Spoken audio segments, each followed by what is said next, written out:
It's another episode for the Wise and the Curious podcast where the prudent meets the eager. Again, this is Jella and welcome back to our podcast. Today, I'm pretty sure that you already have an idea of what we're going to talk about.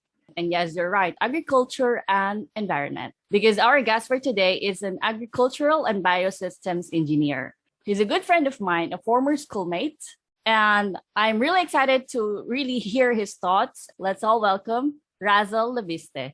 Hi, Raz. Hello. Hello, Angela. Kamusta? Okay lang naman.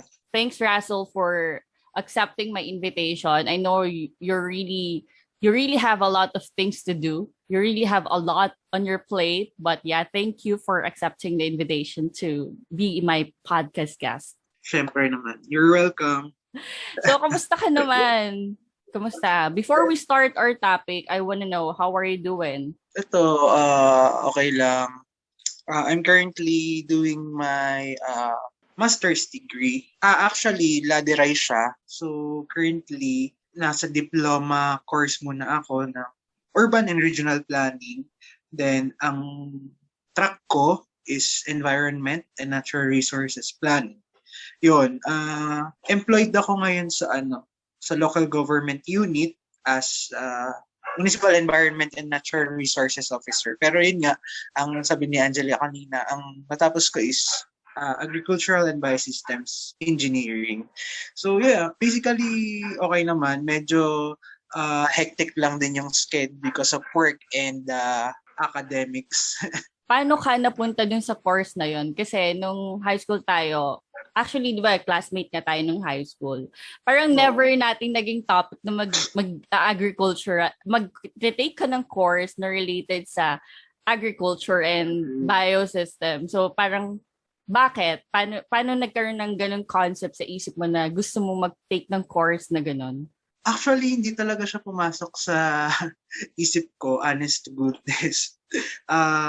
Gusto kong mag-engineer. That one is I'm sure of. And gusto ko sana is to take civil engineering.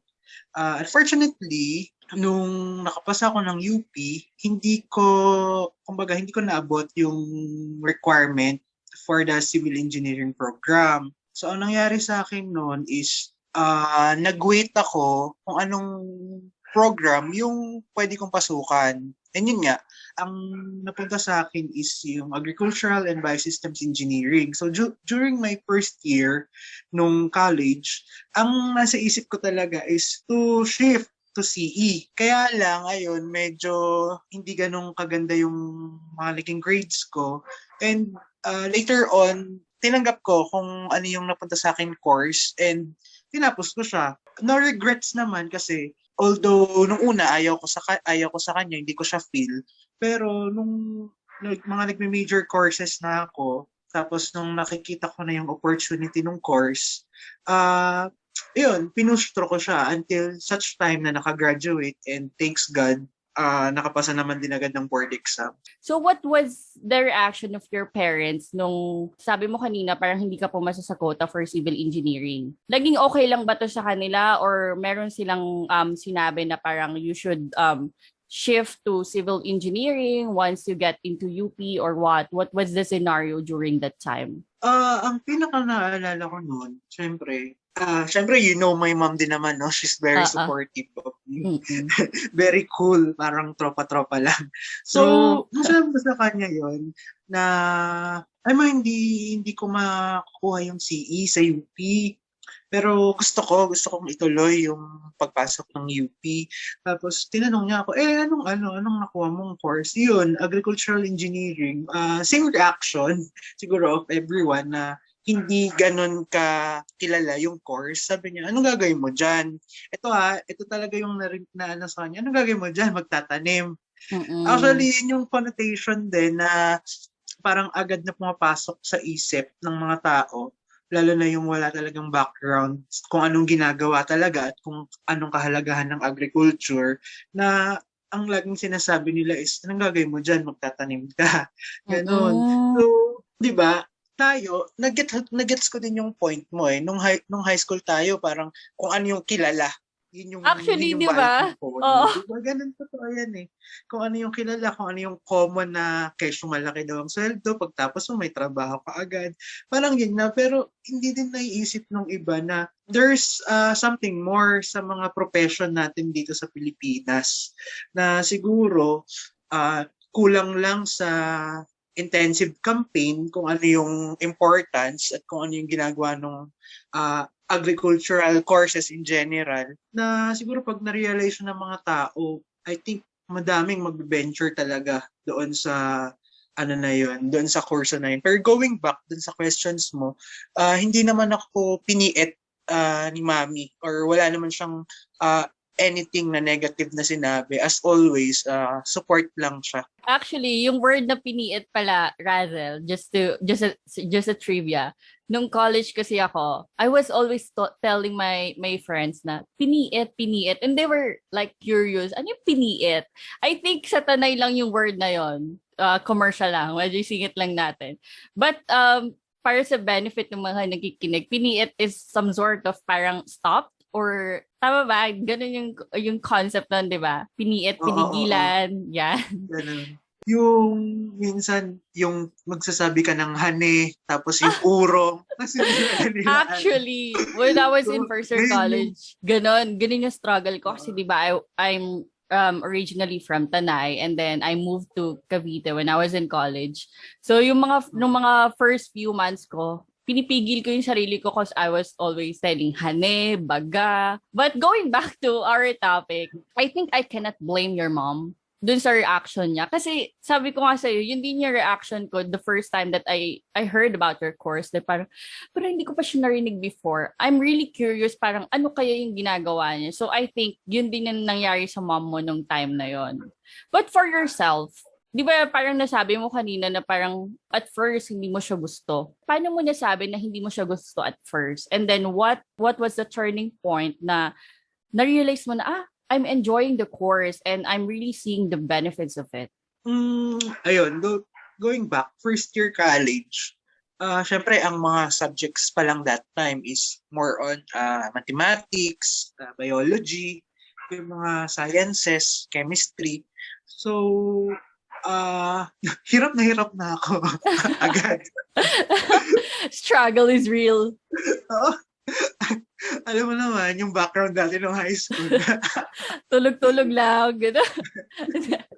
Ayun, hirap na ako that time. So sabi ko, ala, paano ba to? Anong gagawin ko? Ang goal ko nga is to transfer, to obtain high grades and transfer to another program. Tapos hindi ko talaga din siya feel. Come second sem, parang doon ako unang nagkaroon ng, tama ba? Second sem ng first year or parang second year college, first sem. Parang doon ako nagkaroon ng first encounter sa AGRI courses. So, nandyan yung crop science, yung soil science. Tapos, parang sabi ko, naku, parang di talaga para sa akin kasi bored ako that time. Tapos, hindi ko na-appreciate yung mga ginagawa. Pero, nakukuha ko na yung gist na parang ganito ba talaga sa AGRI? Parang, ayun, hindi talaga, that time yung feeling ko, hindi talaga para siya sa akin. Pero, yung turning point ko is, nung kumuha na ako ng mga specific courses na pang agricultural and biosystems engineering na talaga, doon ko na-realize na, ganito pala. Akala ko dati, basta mo lang siya gagawin. Akala ko dati, ang gumagawa nito ay itong field ng engineering na to. For example, we have this subject na nag-design kami ng cold storage, yung kung paano mo maproprolong yung shelf life ng mga fruits, vegetables, yan, the crops in general. Tapos, maya-maya, yung isa mong subject is agricultural structure. So, nag-design kami ng mga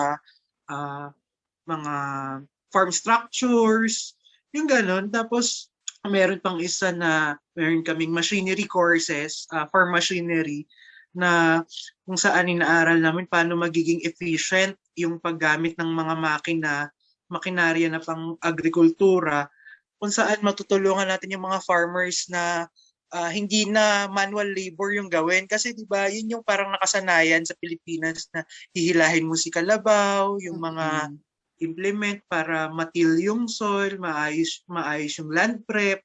So dun sa machinery, nandiyan yung mga computations kung paano mo, 'di ba meron bibigyan ka ng ganito kalaking lupa na farm lot, tapos i-compute mo kung ano yung route or kung paano mo papaandarin si traktora in such a way na ano ka ng time. Mm. Tapos yung yun nga yung manager ko is Land and Water Resources Engineering.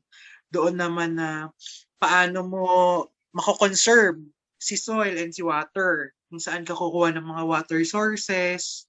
So yung nag-design kami ng mga irrigation canals, tapos nag-delineate kami ng watershed kung saan, halimbawa sa isang area kung saan ka pwede magtayo ng isang dam, ganun, para for agricultural purpose. So, na-realize ko, ang galing, parang sobrang diverse niya kasi hindi ka lang magpo-focus sa isang bagay. Parang bachelor's degree ka pa lang, pero yung ano mo, yung focus mo, may mga basic information ka na parang sa iba't ibang engineering profession. Ayun, tapos sabi ko, sige, tuloy natin. Ganyan, total, nag-enjoy naman na ako.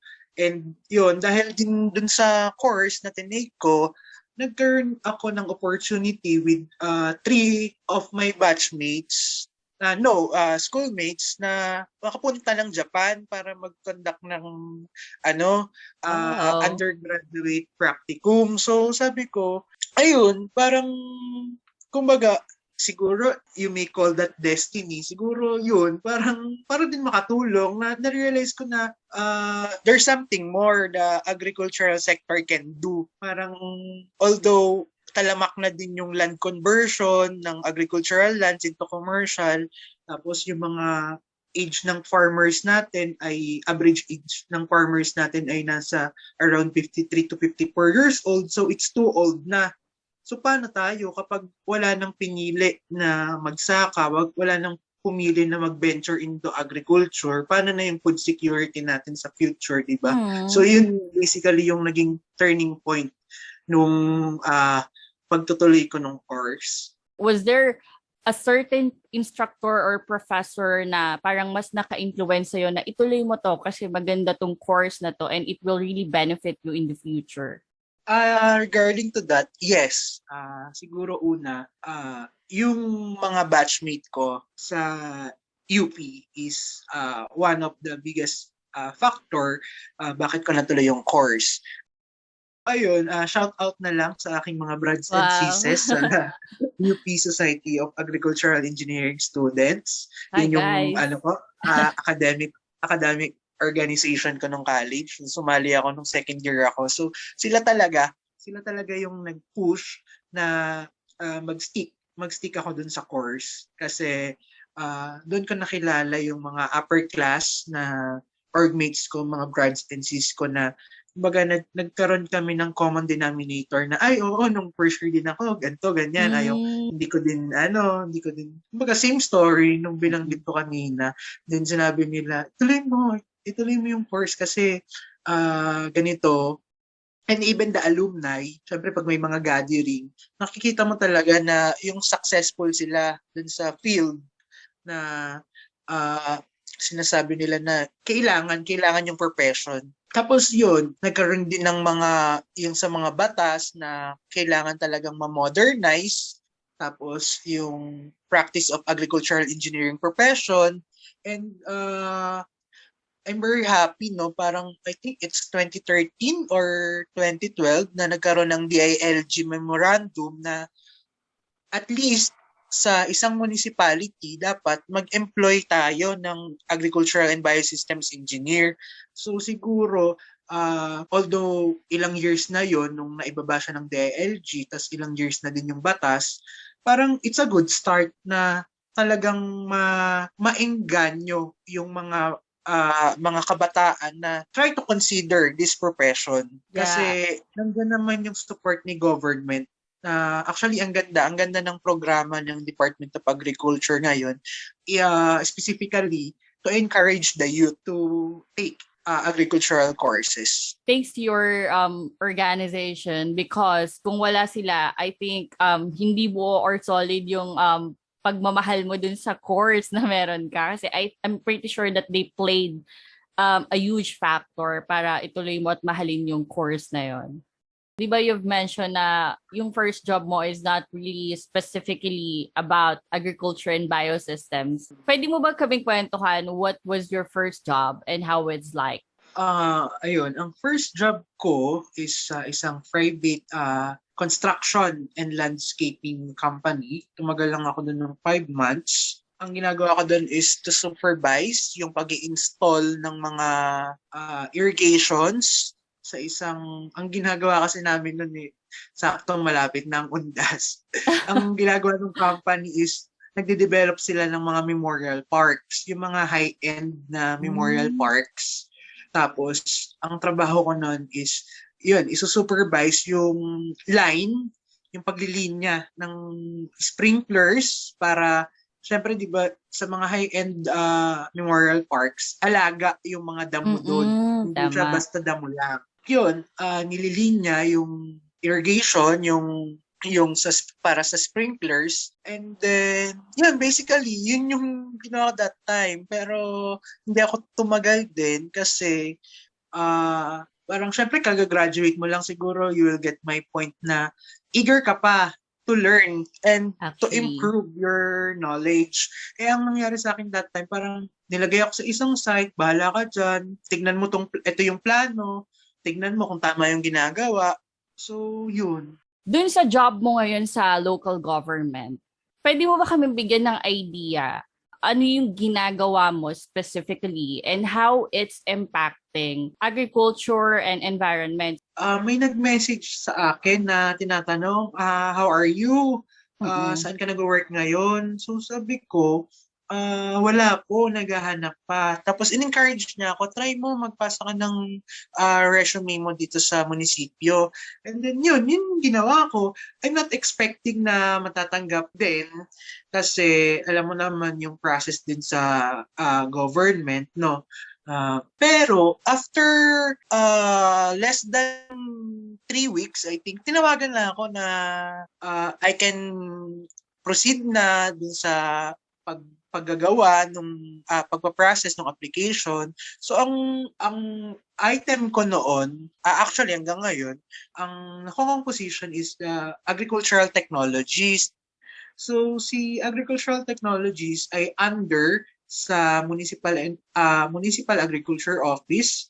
Tapos ang napunta sa akin noon kasi sa AGRI may iba't ibang banner programs yan nandiyan si rice, nandiyan si corn, nandyan si livestock, nandyan si high value crops. Yun, yung napunta sa akin is si rice. So ang ginawa ko noon, that time, nag-organize kami ng mga farmers association, specifically rice farmers sa municipality. Tapos, minomonitor namin yung pag may binababa si national agency, the Department of Agriculture, na mga intervention, for example, yung mga agricultural equipment like tractors, mga implements, mga binhi, yung mga pantanim, mga palay seeds, tapos yung mga fertilizer.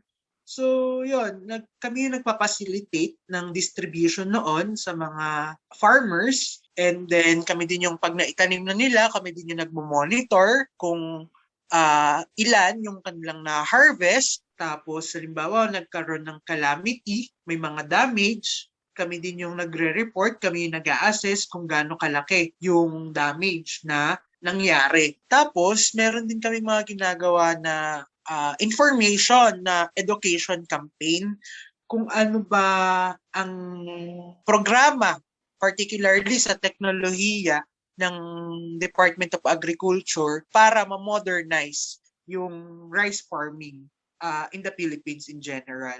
So nandyan yung i-discuss namin na ano ba ang ginagawa nitong makina na to? Para saan ba to? So nakakatuwa kasi na kahit papaano nalalaman ng ating mga farmers, particularly the old ones, na hindi naman na nila kailangan magpakahirap dun sa mano-manong labor. So, yun, parang on our part, we encourage them to why don't you try this modernization? Yung ganon. Kumbaga, little by little, kasi alam naman natin, ang mga matatanda naman na farmers, hindi agad-agad yan na, Magda-dive in sa kumbaga, concept ng yeah, modernization, di ba? kasi yun yung matagal na nilang ginagawa. Hindi mo naman maalis sa kanila yun. Actually, Diba? not just the farmers, but everyone na older generations. Mahirap talaga sa Oo, kanilang siguro. i-accept sometimes yung changes. Lalo na kapag nandun ka sa point na medyo matanda ka na, nakasanayan mo na yung ganong Yeah. sistema. So, but Oo. how was it working with the farmers? Kasi you've mentioned na tinuturuan mo sila. But during that time na nagtuturo ka sa kanila, were you working directly with them? Yes, we have a direct relationship during that time na talagang face-to-face na nakakausap mo sila, na-interview mo sila, naririnig mo yung mga hinanaing nila, yung mga kailangan. Tapos, ang masarap marinig yung thank you, yung kapag nabibigyan mo sila na nasasagot mo yung mga tanong nila. Tapos, yun, masaya sila katrabaho kasi alam mo naman, yung ating mga farmers is talagang sobrang sisipag ng mga Actually, yan. Sobrang sobra. inspiring yung mga kwento nila. So, I think it is just fair na tulungan talaga sila ni national government and na hindi sila mahirapan. Kasi yun, just a little trivia, halos lahat ng farmers na nakausap ko, siguro ito din yung case sa Pilipinas, no? Hindi kanila yung lupa na kanilang sinasaka. But yung point din nga ni Razel and I is pay importance, give support, and really have an intensive campaign for agriculture para mas mag-improve or maging better mismo yung agriculture sector and then for us to produce better products. Moving forward, Razel, meron kang current job ngayon. Can you give us more details about the job that you're doing? Ayun, ang ginagawa ko naman ngayon sa aming local government is I am the designated MENRO, yung Municipal Environment and Natural Resources Officer. Basically, ang ginagawa ko doon is to implement the environmental laws, particularly the solid waste management, the RA 9003, RA 9275, the Clean Water Act, tapos yung ating Clean Air Act, basta anything na related sa environment, kung paano natin mapapangalagaan sa environment. So ngayon, ang talagang medyo nagiging focus on the ground is the solid waste management. How the community must manage their waste. So parang mahirap kasi we are campaigning to do the segregation at source na sa bahay pa lang segregated na si biodegradable, non-biodegradable, and so on and so forth. Kasi yun yung mandated ng law, which is the RA 9003 nga. Kaya lang, ang hirap kasi yung character, yung thinking ng tao, yung kailangan mong baguhin. Kasi di ba yun nga, Actually, nakasanayan na. parang ang Di thinking ba? kasi It's ng very tao, difficult. basura na yan eh, ayusin mo pa. I believe yun yung Yeah. sometimes nagiging thinking ng tao na parang why would I exert effort to segregate? This already a trash. Parang gano'n. Yes, yun nga. Yun yung isa sa nagiging problema. Also, yung mga regulations ng mga farms, piggeries, and poultries, yon sa amin din opisina. Chine-check namin kung sila ba ay sumusunod sa mga environmental rules and regulations or sa aming mga local ordinances, particularly yung minimizing the odor na nanggagaling sa farm, yung minimizing yung mga langaw, tapos kung tama ba yung pag-discharge nila ng kanilang mga wastewater, baka mamaya directly yung mga maduduming tubig na galing sa kanilang mga farm ay directly ini-inject nila sa mga natural waterways, sa mga bodies of water. So yun yung nagiging trabaho ko ngayon. So kung nung una, I'm into agriculture, how to increase the production, how to help the farmers.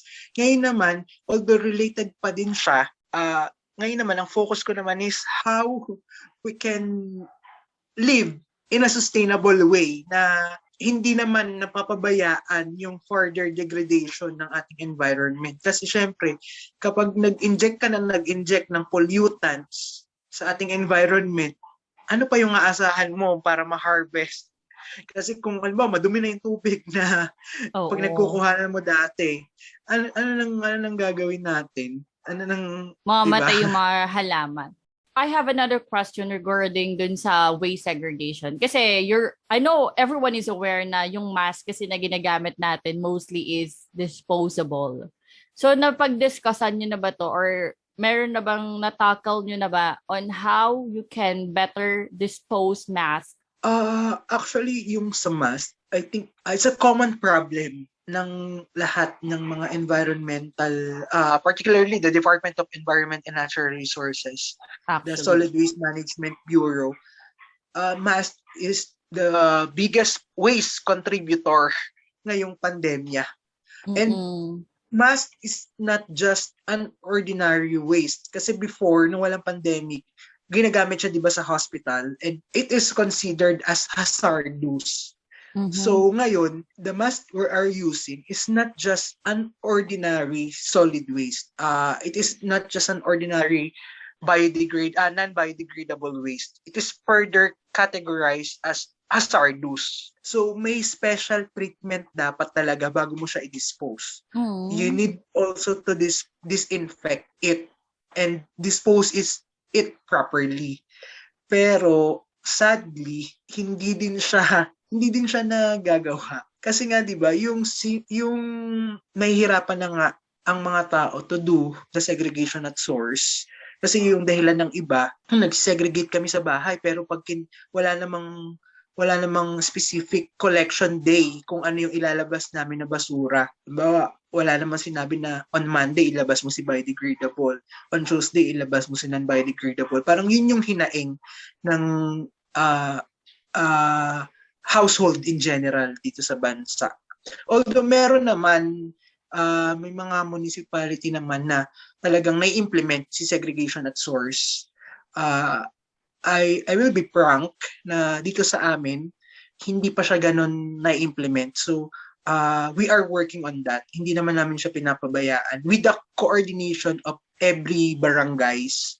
Kasi from the RA 9003, yung Solid Waste Management Act, ang responsible person talaga to manage and to collect the solid waste sa mga household is si barangays. Si municipality ay mandated siya to only collect the residual waste. Pero yun nga, going back sa face mask, actually pati face shield, mahirap. Although may mga practices on how to dispose it, pero yung talagang sabihin mo na, ganitong araw puro face mask lang at face shield na waste ang ilabas nyo, I think hindi pa siya nagagawa. I think dun sa aside from the fact that it's yun nga mahirap siyang i-dispose because it should be categorized as hazardous as you've mentioned. Ano talaga siya, malaking impact niya kasi ilang tao yung nagmamask every day and then ilang mask yung nagagamit mo each day. And then of course, gaano katagal na tayong naka-quarantine. So i-times mo yun, i-multiply mo yung people times mask times gaano kadami everyday yung ginagamit mo or every week and all. Natatakot talaga ako pag nai-imagine ko, paano yung mga basura na ginamit natin? Paano yung mask na ginamit natin and the face shield? So, I'm really concerned sa environment. That's why I asked you. Kasi nai-imagine ko pa lang ngayon na ano yung mangyayari, saan natin siya itatapon, and then at the same time, what it's gonna look like, yung project, yung plan in terms of the disposal and all. But let's not dwell into that pa kasi I believe there are a lot of programs sa government naman na pinagpaplanuhan to and iniisip. But yeah, Razaele, yung mga job mo na to and then the course itself that you took when you were in college, nag-help ba siya sa'yo to appreciate more the environment? And then, paano nyo change yung perspective mo in terms of going green and, saving the environment in general? Ayun, regarding your question, honestly, yung kasing course, yung natapos ko ng college is more on the technical side, agricultural and biosystems engineering. And then, yun nga, I'm expecting na pag nagtrabaho ako, gagamitin ko the computations and all, yung yung magde-design ka. Pero, nung nag-work na ako, parang sabi ko, bakit parang hindi naman siya nagagamit? Although, yung practice in general, yung how you think critically, how you think yung paano mo ba atakihin itong problema na to. I think that concept helped me in my previous duties, and as of the moment, yung mga technical na how to do the research. So, yun. Parang meron ka pang ibang questions, medyo nakalimutan ko. So, please Yung refresh my memory. paano, okay lang, paano na-change niya yung perspective mo in terms of environment saving? Did it bring you closer to saving the environment? Kasi of course, marami sa atin yung parang in our hearts, gusto nating i-save yung environment. But in your case, nakatulong ba tong mga job and yung course mo para mas mapamahal sa environment? Definitely yes. Kasi first-hand na experience mo yung mga nangyayari. Halimbawa dati, pag nag-travel ka, pag may nakita kang pile of garbage na uncollected sa mga daanan, wala ka pakialam. Pero ngayon, parang hindi ka na mapakali na, bakit nandito Bakit pa may yung basura, kalat? bakit hindi pa siya nakukolekta? Yung ganong thought na kinabukasan pagpasok ko ng office, I'm instructing my staff na pakipicturan tong kalat dito, yung hindi pa nakokolekta, pakigawa ng report, then i-forward sa concern. And then, mas naging aware ako sa mga actions na ginagawa ko. Like, for example, yung bibili ako sa isang store, tapos, halimbawa, yung isang maliit na commodity na bibili mo, for example, yung delata, ipa-plastic niya, tapos may binili ka kunwari na isa pa, tapos ipa-plastic niya ulit. Sabi ko, Ay, wag na po, isa na lang po. isa na lang. O kung kaya ko naman dali na hindi naka-plastic, Oo, yun, dadalin mo na. inaano ko na lang, gano'n. Tapos, kumbaga, mas nagiging conscious ka on how to help reduce yung ating waste. Tapos yung lifestyle mo na, halimbawa, after mo kumain, di ba, nandyan mga biodegradable waste, yung mga food waste. So, parang naging practice mo na isi-separate mo na siya agad na, lalo na, halimbawa, kumain ka sa mga fast food, di ba, yung container is sinasabi nila biodegradable pero may plastic component din naman. So parang ikaw na yung nagsiseparate ng yung food waste, tinatanggal mo na, tapos ang tinatapon mo na lang directly sa trash is yung food container. Parang ganun. Parang in general, nagiging conscious ka on how you live every day. Yung simpleng pag-conserve ng water kapag magtutoothbrush, di ba dati parang ang gawin natin, bubuksan si faucet, tapos sasalukin lang ng kamay, tapos habang nagtutoothbrush, Actually, gumagana yung tubig.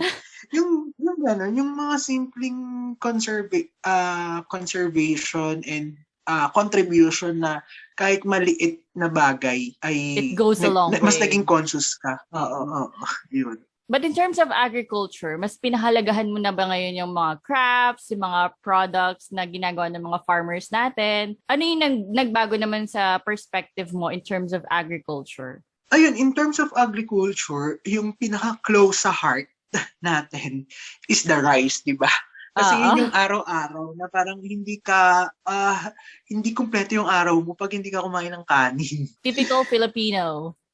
Yeah, so nung yun yung trabaho ko, na-realize ko on how labor-intensive yung ginagawa ng ating mga rice farmers just to put rice on our plate. Siyempre, ano bang maitutulong mo? Unang-una, huwag kang magsayang ng kanin.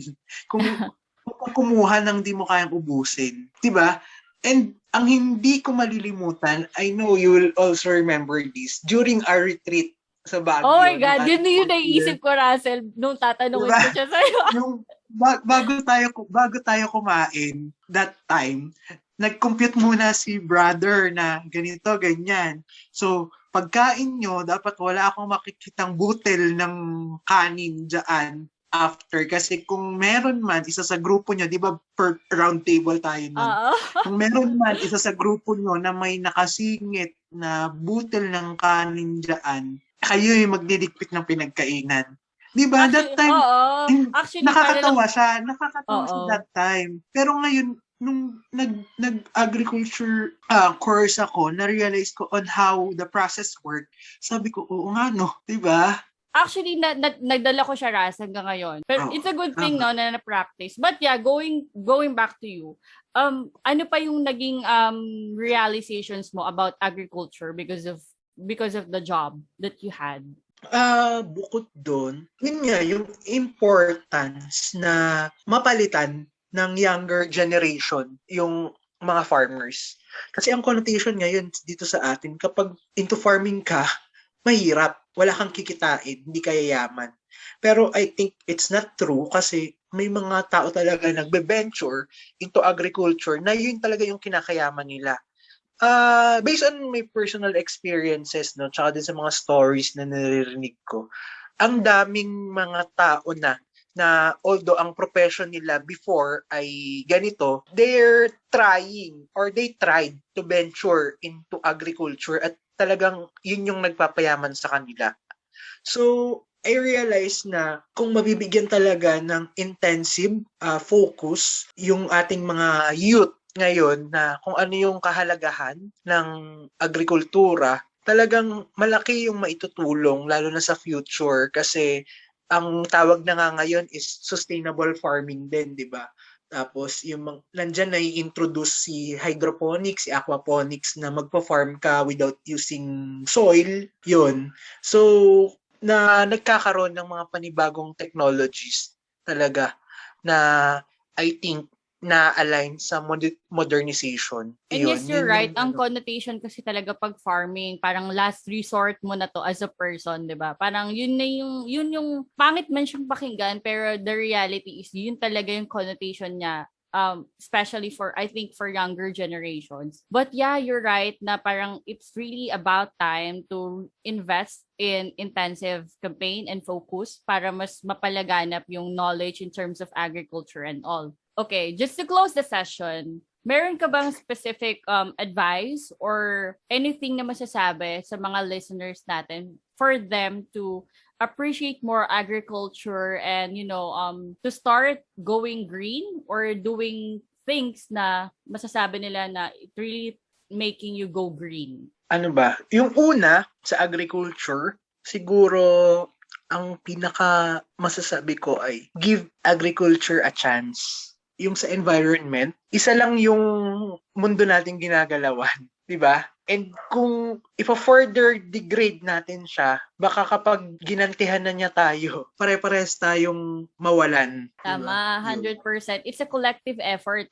yung saving the environment it doesn't start and end lang sa mga concerned citizen. I think it's really time to start, thinking of ways on how to save the environment. Kahit sa simpleng act lang, like for example, kapag bibili ka ng candy and all, keep it inside your pocket and then throw it sa proper trash bin. So dun kasi siya nag-start sa mga simple ways, simple things and yung sa mindset natin as a person, as an individual. Thanks, Razel, for really spending time with me. I know you really have a lot of things as I've mentioned. Marami kang ginagawa. But yeah, thank you. I'm sure na maraming natutunan ang mga listeners natin in terms of agriculture and, saving the environment. So yeah, thank you for your thoughts. Yes, you're welcome.